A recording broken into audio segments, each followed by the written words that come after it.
Welcome to the Thea Lee podcast. It is January 24th, 2026, and we are continuing on day 24 of reading through the Bible. Today we continue Job's conversations with his friends. Job speaks, "How long will you torture me? How long will you try to crush me with your words? You have already insulted me 10 times. You should be ashamed of treating me so badly. Even if I have sinned, that is my concern, not yours. You think you're better than I am, using my humiliation as evidence of my sin. But it is God who has wronged me, capturing me in his net.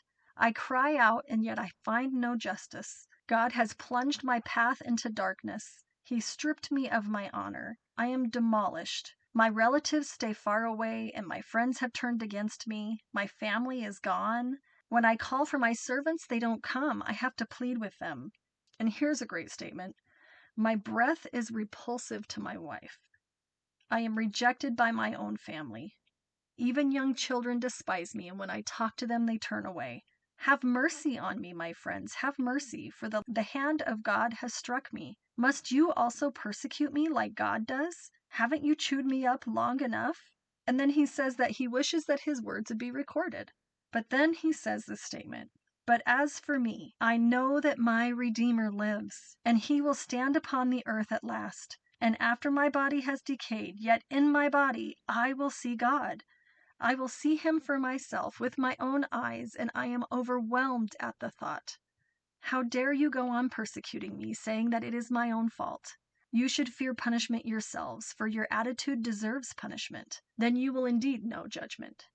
Then his friend Zophar responds and says, of course, he has to reply because he's so disturbed, and his spirit prompts him to reply. And he says, "Don't you know from the beginning of time that ever since people were placed on earth, the wicked's joy was temporary? The pride of the godless reached to the heavens and their heads touch the clouds, but they will vanish forever. They will be thrown away like their own dung." He says that it will all fade like a dream and they will not be found. Their families will never see them again. They enjoyed the sweet taste of wickedness, letting it melt under their tongue, but suddenly it all turns sour. God won't let them keep it. It says they will suck the poison of cobras and they will never again enjoy the streams of olive oil. They will have to give back everything they worked for, and their wealth will bring them no joy. He says that nothing is left after they finish gorging themselves, so their prosperity will not endure. He says that God will give them a belly full of trouble. They will try to escape, but they will not be able to. Floods will sweep away their homes. God's anger will descend on them in torrents. But then Job comes back and says, "Listen closely to what I say, because that's the only consolation you can give me. And then when I'm done speaking, you can resume mocking me." He says, "My complaint is with God, not with people.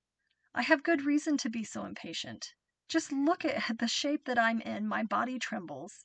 But then he says, "Why do the wicked prosper, growing old and powerful?" So he comes back and says the opposite. His friend was just saying that the wicked will never prosper, that their joy will end, that they will not be peaceful in this land. But Job comes back and says the opposite.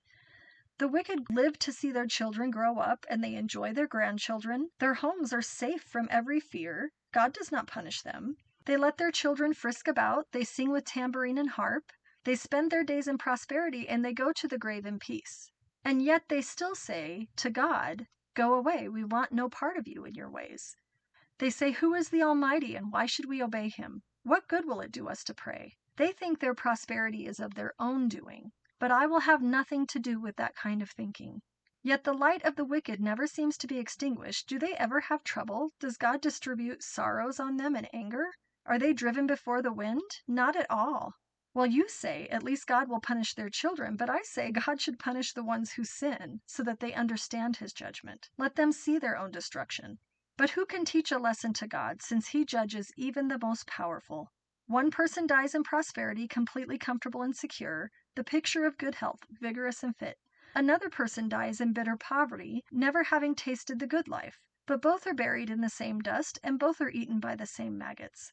I know what you are thinking, and I know what you are plotting against me. You will tell me of the rich and wicked people whose houses have vanished because of their sins. But we know that evil people are spared in times of calamity and are allowed to escape disaster. And no one criticizes them openly. They actually honor them and keep watch over their tomb. They give great funerals and processions to go to the cemetery for them.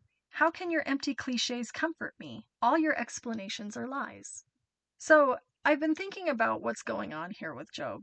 And I do think that his friends turning on him and being so cruel to him is part of his challenge, is part of this test that Satan is taking him through. He has obviously lost all support from humans, and then obviously his health is horrible. He's lost his children, he's lost his fortune, he's humiliated, has lost his honor. But then I started wondering why his friends are being so mean. They started out in the first speech to Job, his friend was saying, look, you've always encouraged others. When others are down, you've helped them up, so be encouraged. But now they are simply just speaking mean to him. They are truly convinced that he is guilty, but we know from the story that he's not. When God speaks to Satan, he says, look at this one man who is completely of integrity, who is guiltless. So that means his friends probably aren't, because it is unusual that Job is of complete integrity. And I'm assuming that his friends are acting out of some shame and pride. I think that it probably rubs them the wrong way that Job keeps maintaining his innocence, because they know that they are not innocent. And instead of just being encouraged by Job's innocence and thinking that they could, step up and be better men, I think they're threatened by it. Isn't this the case in our lives too? Is that when you see someone who's doing better than you have one of two choices. You can either take that encouragement and take that challenge to step up and be a better person, or you can take it as a threat and try and kick them while they're down to make yourself feel better. And I think that's what's happening here. I think that these men are challenged by Job, and it's making their conscience rub them the wrong way. So that's my takeaway today, is when we are rubbed wrong by someone else, when we are threatened or challenged by another person, the first thing we should do is to look inside, to look at our hearts and see if there's something we need to repent of, if there's something that we can do better, instead of taking the threat and kicking them while they're down. Thanks for listening. We'll talk again tomorrow.